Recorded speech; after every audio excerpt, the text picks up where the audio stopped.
Buenos días, profesor. El día de hoy junto con mis compañeros vamos a hacer una presentación respecto al discurso como acción social en base al artículo publicado en la revista de Comunicación Social, escrito por la doctora René Isabel Menco.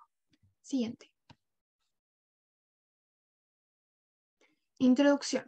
Bueno, el discurso es una acción social. El análisis que se le da partiendo desde esta perspectiva posibilita nuevas maneras de la reconstrucción de acontecimientos, donde se pueden ver las estructuras del lenguaje y las distintas ideologías que están sujetas a los usuarios del lenguaje. Dicho análisis puede ser descrito al desglosar y estudiar los distintos niveles estructurales que la componen, tales como... Siguiente, por favor. Siguiente de nuevo. Número 1 está la sintaxis. Bueno, en ella imperan el uso de los pronombres bajo la dualidad del nosotros, ellos. Esta se conoce como una expresión de manipulación en las relaciones sociales, ya que al establecerse esta diferenciación, se tiende a hablar del nosotros con los aspectos y en comportamiento muy ejemplar y sumamente positivo, mientras que el ellos le atribuimos todas las cualidades negativas. Un ejemplo muy claro de esto es cuando en el discurso donde se enfrentan distintos opuestos partidos políticos, observamos que estos se acusan entre ellos, acusando a ellos justamente de los malos con unas políticas públicas que no pueden ser aplicables a la sociedad, mientras que a nosotros se nos atribuyen todas las cualidades positivas. En cuanto al significado y la interpretación, bueno, el significado de un algo está sujeto a la asignación que le dé los usuarios del lenguaje. Es por ello que el significado, la interpretación que le va a dar el receptor a este determinado algo va a ser muy distinto al que le va a otorgar el hablante. Un ejemplo de ello son los destrozos ocurridos en el estallido social, donde podemos ver cómo las personas que participaron de estos actos, mientras que por un lado fueron vistos como la representación de símbolos de resistencia y lucha, para otros fueron considerados como simples delincuentes. Siguiente. En cuanto a las proposiciones, bueno, estas son organizadas por las ideologías que provienen de las percepciones ya preconcebidas directamente de las estructuras proposicionales y sus funciones sintácticas. La información entregada plantea una postura de verdadero o falso. Por ejemplo, al afirmar que el sujeto A, entre comillas, sería el villano, mientras que el sujeto B sería el héroe, está ligada a las ideologías de los receptores y la forma en que ellos perciben el enunciado para adoptar una determinada postura. En cuanto a lo implícito y lo explícito, bueno, son funciones ideológicas, donde la primera busca ocultar información en el discurso, mientras que la otra, por el contrario, busca exteriorizar todo lo que viene siendo el contenido y la expresión sin esconder nada. Cabe destacar que ambos pueden ser controlados semánticamente. Un ejemplo de esto es los discursos de cuando se anuncian las nuevas políticas públicas para el país.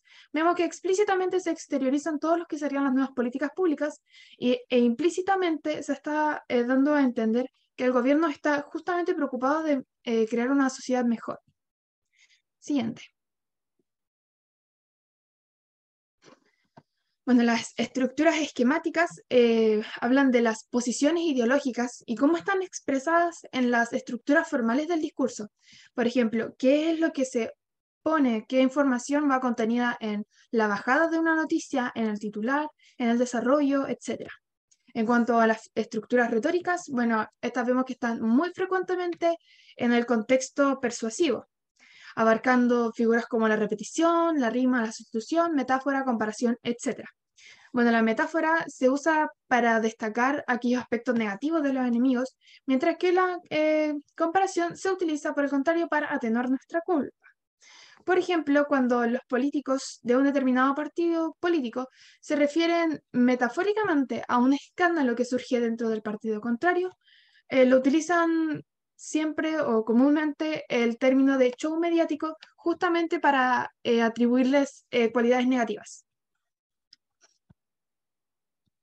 En cuanto a la interacción, bueno, las estrategias de interacción son formas de expresión ideológicas, donde encontramos cómo influyen la posición social, el poder, el control ejercidos por los miembros sociales. Bueno, aquellos hablantes que tengan más poder o dominen estructuras sociales mucho más complejas pueden prohibir o limitar a ciertos participantes de inmiscuirse en la conversación. Por ejemplo, esto se ve cuando economistas hablan en los noticieros sobre el proceso de inflación y lo explican de una manera muy técnicamente que imposibilita a otras personas saber con certeza de lo que él está hablando. Siguiente. Bueno, además de los enfoques y de las estructuras abstractas que se mencionaron anteriormente, que tienen que ver con la organización del discurso, también este se sitúa en procesos cognitivos de la comprensión y la producción de los usuarios del lenguaje. Los usuarios del lenguaje utilizan los textos y hablan como miembros de categorías sociales, de grupos, organizaciones, etc. Es decir, forman parte de complejas combinaciones de roles e identidades socioculturales. Cuando los usuarios del lenguaje, al producir un discurso en situaciones sociales eh, determinadas, dejan al descubierto sus roles e identidades. En el discurso, además, participan aspectos locales como globales al realizar las prácticas sociales, por lo que la realidad del discurso puede ser constituida y analizada desde un punto de vista de descripción más pequeño y sencillo a lo más complejo y avanzado. Para llegar al objetivo conceptual del trabajo, se debe formular un vínculo teórico entre el discurso y la sociedad. Es por ello que existe una serie de conceptos que nos ayudan a comprender más profundamente dicha relación. Siguiente. El primer concepto viene siendo la acción. Tal como lo vimos en la introducción, se afirma que el discurso se define como una acción. Esto es debido a que al analizar las acciones nos encontramos frente a actos intencionales que suelen tener un propósito, volviéndolas significativas y que además son capaces de desencadenar otros actos. Respecto al anterior, podemos decir que el discurso es una actividad humana intencional y con propósito, ya que cuando ejecutamos acciones de habla, escucha o inclusive de lectura, no lo realizamos intencionalmente, accidentalmente. Las intenciones y los propósitos son socialmente relevantes, ya que se manifiestan como una actividad social que son interpretadas por el otro. El análisis de esta acción va a depender justamente de la perspectiva adoptada. Particularmente cobran una significancia muy relevante el hablante y el receptor. Mientras que para el hablante la intencionalidad, los propósitos, van a ser vistos como las acciones reales, para el receptor solamente serán acciones reales aquellas que interpreten o escuchen. Es por ello que en este análisis prevalece la interpretación del otro, pues la actividad discursiva se vuelve real cuando tiene consecuencias reales.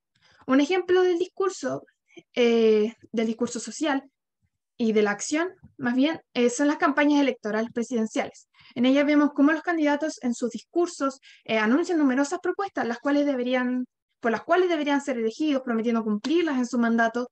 Esto sería el propósito o la intencionalidad del hablante al ser electo, mientras que el receptor analiza e interpreta dichas propuestas dependiendo de aquello que extraiga de la información que el hablante otorgó. Por ende, el análisis del discurso será determinado por el público, es decir, por la perspectiva que el receptor tome de lo que los candidatos presidenciales han expuesto en su discurso. Siguiente. Otro concepto clave es el contexto. Bueno, el discurso como acción social se suele estudiar en un contexto determinado. Es debido a que éste constituye, realiza, comprende y se relaciona con el contexto. Además, al tener una noción de contexto por parte del discurso y por otras situaciones y estructuras sociales, se puede establecer una conexión entre ellas. El contexto del discurso tiene la función de actuar como un marco o un trasfondo para comprender el entorno, los sucesos, las acciones o circunstancias que están plasmadas en el discurso. Es por ello que es indispensable el estudio del contexto y del discurso social, por la interacción que tienen el uno con el otro y la influencia que tiene el contexto en el discurso. Dicho debido a lo anterior, se interpreta de que el discurso define el habla y el texto situado en la descripción del discurso que sucede en una determinada situación social. Sin embargo, no todas las situaciones sociales forman parte del contexto del discurso. Además, en el contexto existen otros agentes cruciales que influencian el discurso y su interpretación. Estos son los participantes humanos y sus roles de acción, como el ser hablante o receptor, tal como lo mencioné anteriormente en la acción, el tener poder, autoridad, ser joven o viejo. aquellas variaciones que son las más relevantes de los participantes humanos, van a tener una influencia en las condiciones contextuales de propiedades específicas del discurso. Por ejemplo, para comprender las exigencias del movimiento feminista, es necesario conocer el contexto que se encuentra en el trasfondo de las demandas y que además estas demandas no van a ser vistas de la misma manera en un contexto determinado. Por ejemplo, en las ciudades donde, o en los países, mejor dicho, donde las mujeres todavía no alcanzan unas libertades de expresión, el hablar del aborto no sería una materia demasiado controversial y obviamente se vería con una negativa por parte de la sociedad.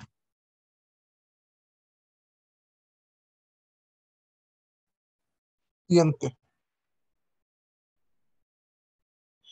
En este caso vamos a hablar en el sentido del análisis del contexto. Este varía según la estructura del discurso, el cual a su vez varía del contexto. Esto quiere decir de que tanto el sentido como el contexto tienen una relación recíproca, donde si cambia uno, cambia el otro. Siguiente. El contexto. Este posee tres puntos y uno va a mencionar que es como un caso excepción. El primer punto es el tiempo, un periodo en específico, que como ejemplo se puede dar el ayer, el hoy, el mañana o un sitio como tal. En el segundo está el lugar, que este ya es como más ahondado en lo que se refiere como espacio físico, un sector donde se encuentran los participantes. Y por último, el marco. Puede ser privado o público, informal o institucional. Mencionar que respecto al marco, algunos discursos solo se pueden dar en ambientes institucionales, como puede ser el caso de reuniones formales, como también discursos de presidentes o movimientos políticos. Siguiente. Punto a mencionar. Dentro de esta área es importante mencionar que los géneros discursivos especiales tienden a tener objetos especiales. Esto se puede ser como el tipo de vestimenta que se ocupa o la forma de hablar. Para que el discurso sea comprensible, también se tiene que tomar en cuenta las expresiones y los movimientos del cuerpo. Esto hace referencia hacia el lenguaje no verbal, que puede ser tanto el movimiento de las manos, la forma de caminar, la postura que posee al caminar y también las miradas que nos entrega el hablante. Y el análisis del contexto llega a ser tan complicado con el análisis del mismo texto. Quiere decir de que ninguno de los dos puntos es más difícil o más sencillo que el otro. Ambos necesitan una seriedad y un gran grado de complejidad. Siguiente. El poder es esencial para el discurso, ya que este da un carácter jerárquico.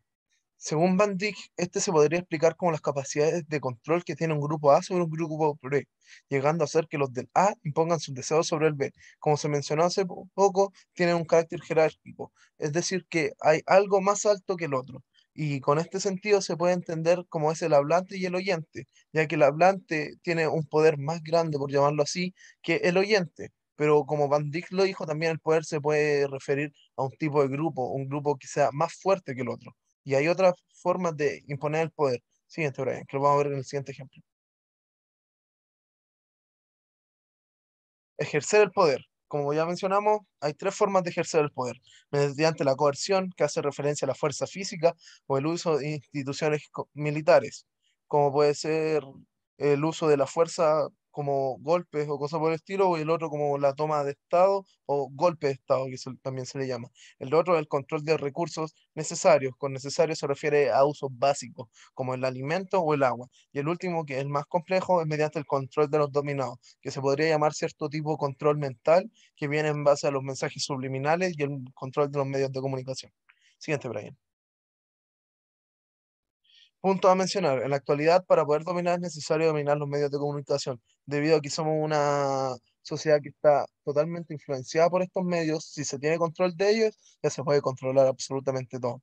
El poder no permite la ideología de la oposición, y esto es de los principios del poder, que si yo domino, no puedo permitir que otro piense aparte de mí, porque yo estoy dominando.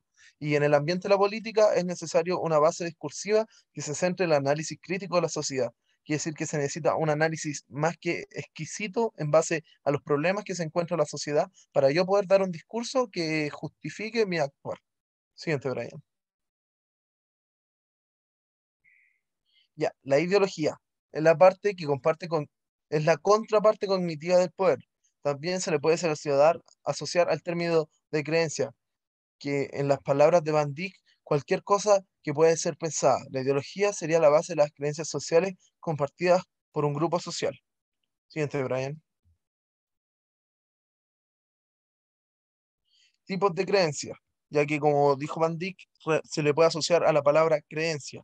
Este nos establece dos tipos de creencias, la fáctica, aquello que conocemos o que nosotros conocemos, y evaluativa, aquello que yo opino. Con conozco y opino son dos cosas muy distintas, ya que lo que yo opino es lo que yo he vivido y es lo que yo creo respecto a cierto tema, mientras que lo que yo conozco es lo que yo estoy certero de ello. También se puede mencionar las creencias sociales. Son abstractas y son tomadas en cuenta solo si es compartida por un grupo o comunidad. En este caso, el más claro podría ser la religión. Siguiente.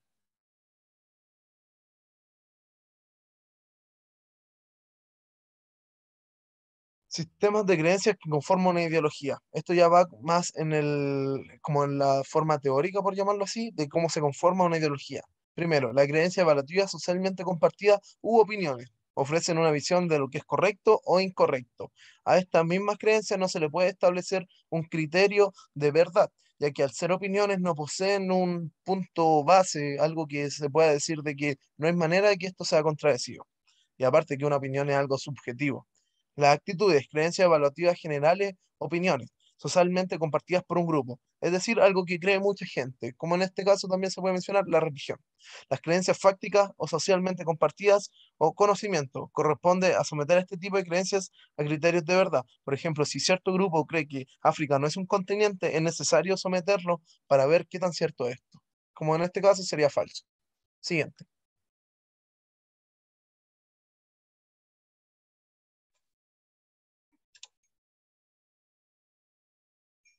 Ok. Respecto a las estructuras ideológicas, es clave repasar el concepto de ideología, como mencionó mi compañera Melanie y mi compañero Paulo, a que es algo que surge de forma no verbal y que parte con un pensamiento que después se materializa, pero principalmente tiene que ver con nosotros. Y esta ideología se descubre de forma introspectiva, no en forma analítica o exhaustiva, sino que tiene que ver con lo que nosotros creemos o consideramos como cierto. Y esto se ve en un estado de estar ensimismado. Tiene que ver con un estado de considerar lo que yo creo. También define ciertos límites dentro de las relaciones con otros grupos, pero eso lo veremos más adelante.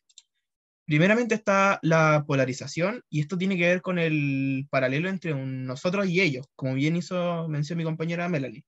Y en este marco es donde se forja los límites de lo que nosotros consideramos como correcto y se ve de forma positiva, cómo se ve en la balanza, y como lo que los otros, grupos ajenos o individuos con ideología diferente, se ve de forma negativa, ya que es opuesto y puede ser un peligro incluso para lo que nosotros consideramos como cierto. En cuanto a otra sección de nosotros ellos, podemos ver el aumento de sentimiento de pertenencia. Esto se da porque lo que nosotros queremos o consideramos como ideología es lo que vemos como cierto y nos identifica, nos permite construirnos como individuos. También predispone nuestra relación con otras personas al ver qué tan compatibles es la ideología que tiene esta persona respecto a la que nosotros tenemos. Esto se va a ver en el siguiente ejemplo, en el de la relación de las personas con las creencias o ideologías terraplanistas con el resto, ya que para formular la creencia terraplanista hay un largo recorrido, pero hubo un boom en 1956 en Estados Unidos cuando se creó el club de la Sociedad Internacional de la Tierra Plana y acumuló 3.000 miembros. Esto significa que hay una preferencia a compartir con personas que tienen la misma creencia o ideología que yo, antes que compartir con otro grupo de ideología totalmente opuesta. Es por esto que se acumularon 3.000 personas con la misma ideología, y es por esto que tienen la misma visión de una realidad, algo como la concepción de la forma de la Tierra. Al verla de forma plana y no conseguirla como esférica o con forma de geoide, porque tiene más conexión con lo que ellos ven como cierto y lo que consideran como realidad. Esto se relaciona con sus ideologías cristianas o conceptos de asociación. Un ejemplo con uno de los argumentos de las personas de ideología terraplanista es la mención de la tierra plana en la Biblia. Esto se ve claramente en Apocalipsis 7.1, cuando se dice textualmente: vi a 4 ángeles en pie sobre los 4 ángulos de la tierra, que tenían los 4 vientos de la tierra, para que no soplase alguno sobre la tierra. Esto menciona que hay 4 ángeles prácticamente que están establecidos en 4 vértices de la Tierra, y para que esto sea posible, la Tierra no puede tener una forma esférica, o de geoide, es algo plano, se refiere a una plataforma como tal. Entonces, este argumento se conecta con la ideología cristiana que ellos tienen y les permite ver de cierta forma la realidad, porque tiene todo el sentido del mundo para ellos, bajo lo que ellos conciben como real, y es propio de sí, porque se conecta con lo que ellos creen. Y esto es totalmente contraproducente para las personas que tienen una ideología diferente a nivel religioso y a nivel de asociación. En el lado izquierdo se ve una persona que tiene un pensar y lo ve como correcto el concebir la Tierra con forma de geoide porque lo asocia a lo que él conoce y a lo que él cree que le es más lógico por la asociación, que es la forma de geoide, porque otros planetas tienen forma de geoide. Y en cambio, la persona que tiene la asociación e ideología de una Tierra plana lo ve como correcto porque es algo que él asocia como cierto. Y ante eso no se duda. Pero el problema surge en la interacción que ambos tienen. No van a, no van a pertenecer a los mismos grupos porque las ideologías que ellos tienen son limitantes y son totalmente opuestas. Ahora, ¿qué hacen las personas con la ideología? Prácticamente las ideologías fluyen en forma vertical a través de los grupos hegemónicos. Es un término más adelante, pero la ideología surge por pensamientos e ideas de personas que se reúnen en un colectivo que buscan la dominancia a través de una premisa persuasiva, y esto se hace desde el discurso, es decir, la ideología que el grupo que predomina tiene se transmite de forma discursiva y pacífica y persuasiva, pero no de forma violenta como antes había señalado Pablo, que ya no se hace, porque ya no es viable realmente. Y a partir de este concepto de ideología individual, que se forma grupal y que luego da una identidad grupal, para reconocer a este grupo o darle una identidad, se ve el reconocer a aquellos individuos que están en el grupo, se ven los términos o palabras que ocupan personas características del grupo, o referirse a ti mismo o a los demás como ser parte del grupo. Un ejemplo puede ser el concepto de definirse a sí mismo como persona terraplanista, y esto ya nos inserta en un punto social de un grupo que tiene el mismo concepto adquirido. En cuanto a la caracterización, ocuparemos como ejemplo el apruebo, el colectivo que busca el apruebo de la nueva constitución, y ocuparemos las 5 preguntas que nos permiten caracterizar qué grupos son y cómo se vinculan. Respecto a la primera pregunta, ¿qué hacen? Esto se refiere a la profesión, ya que la profesión sí nos da una pista de la conexión que tienen con la ideología que tienen en común. Por ejemplo, en este caso hablamos de docentes, de personales del área de salud, tal como médicos, TENS, personas ajenas a la salud como tatuadores, en fin. ¿Qué quieren estas personas que pertenecen al colectivo de la prueba? Un cambio en la actual constitución. ¿En qué creen? En el cambio y un mejor vivir. ¿Dónde se ubican? Esto nos sitúa en el estrato social. ¿A cuál pertenecen? Y específicamente, en su mayoría, aquellos que pertenecen al colectivo de la prueba pertenecen al estrato social medio y medio bajo. ¿Y qué es lo que no tienen? Ok, este punto es clave porque se asocia a lo que creen y que no tienen y quieren conseguir, por lo cual tratan de ejercer la dominancia mediante su ideología. Porque hay que recordar que la ideología también sirve como herramienta de oposición o de búsqueda de justicia en cuanto a derechos. Y esto es clave porque lo que ellos buscan es poder interceder más en la redacción de una constitución y buscar un mejor cambio. Y esto es lo que creen. Y como no lo tienen, van a imponer su ideología a otras personas para poder lograrlo. Factores que componen un grupo. Son 5, pero respecto al primer punto nos referiremos a las 3 variantes que se pueden dar en estos grupos. Está primero la emancipada, que se refiere a nuevos grupos con nuevas perspectivas que con el pasar del tiempo pueden llegar a ser hegemónicas. Y un grupo hegemónico apunta a un grupo ya establecido. Un ejemplo de esto puede ser la agrupación o la ideología vegana, la cual era rechazada hace muchos años, pero hoy en día ya está establecido, ya posee un cúmulo de personas que mantienen estable la ideología vegana. También está la polémica, y esta surge por el manifiesto o encuentro entre fuerzas opuestas que surge un pic histórico. Un ejemplo puede ser el estallido social, como bien se menciona, ya que si hay una planitud en cuanto a manifestaciones, y esta se presenta como un punto álgido en cuanto a las agrupaciones y manifestaciones que se ha mantenido, pero parte de una forma irruptiva, no fue progresiva lentamente. En cuanto a la hegemónica, como bien mencionamos, se mantiene en un amplio nivel estable y con una gran cantidad de integrantes y funciona como guía de ideología, pero de ideología no para una reprogramación de la misma, sino que da pasos a seguir para que otras ideologías o grupos se puedan mantener estables, ya que estos son los que buscan la dominancia mediante ciertas formas. En cuanto a los otros factores, nos referimos al segundo como la identificación de miembros, que tiene que ver con conceptualizarse como perteneciente de tal o similar. También está la defensa de los recursos específicos. Esto apunta a los valores que el grupo y ideología mantienen en común con los individuos. En el cuarto nos encontramos la relación con otros grupos. Esto se determina en cuanto a qué tan parecido o qué tan opuesto es la ideología de otros grupos en base a la que nosotros tenemos.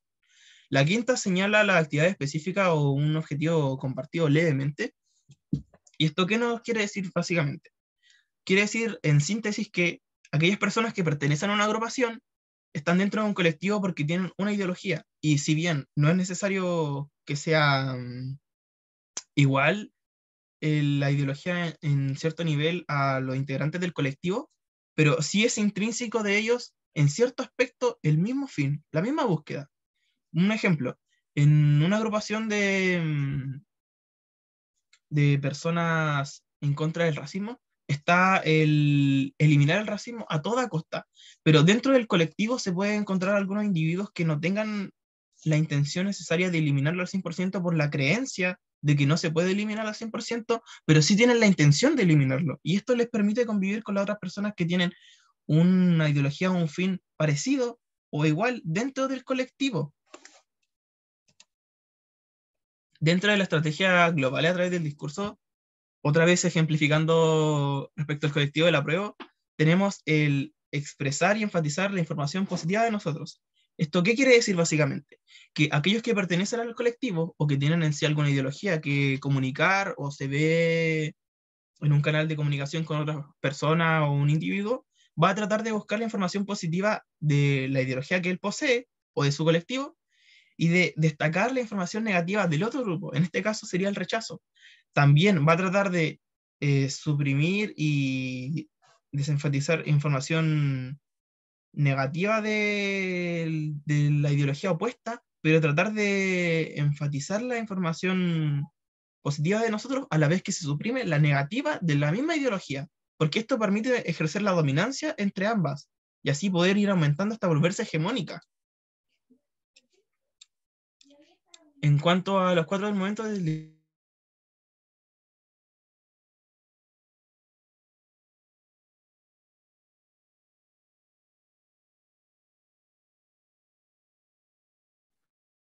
Brian, te muteaste. ya. Respecto a los cuatro momentos del discurso, se asocian a los términos escogidos para conceptualizar a otro individuo, pero esto, como bien mencionó mi compañera Melanie, se asocia a el intento de manipulación para conseguir la información. Entonces, para describirnos nosotros a otro grupo que tiene una ideología diferente, se buscará un término negativo o neutro en este caso. Pero como un ejemplo del estallido social podemos ver cómo se refirieron algunas personas a las personas que se manifestaban en revueltas o marchas como comunistas, comunachos o terroristas. Estos son términos de carácter despectivo o neutro. Y esto busca la priorización de una ideología sobre otra, sobre las que no están de acuerdo con las manifestaciones. Y el paralelismo que se da acá es que aquellas personas que no estaban de acuerdo o se referían de esa forma a aquellos ciudadanos que iban a marchar, es que no se referían a ellos como tal como ciudadanos molestos, sino que terroristas. Pero aquellos que no participaban en las revueltas o marchas se referían como ciudadanos, quitando la categoría de persona o de integrante de la sociedad a aquellos que manifestaban su descontento. Finalmente nos ceñimos a la conclusión.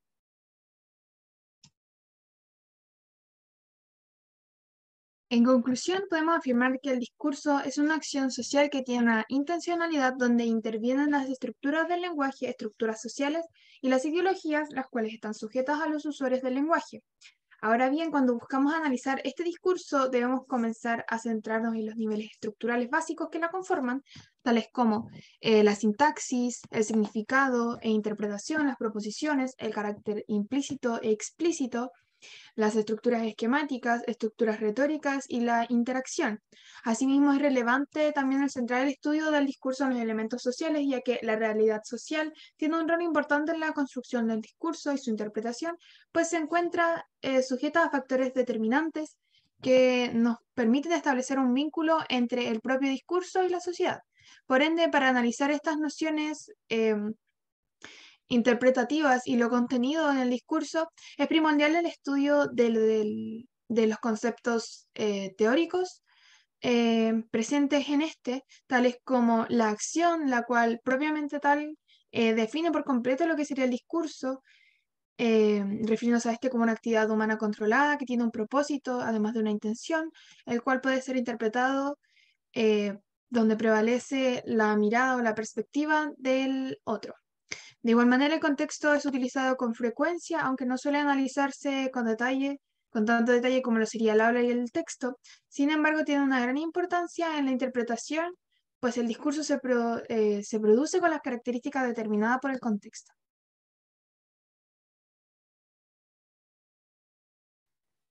Agregar que para el análisis completo es necesario el uso de la semiótica, ya que cada signo tiene su importancia y para entender de una mejor manera el texto en sí es necesario entender el contexto que posee, ya que cada tiempo posee una distinta sociedad y distintos momentos, los cuales van a alterar el sentido del texto.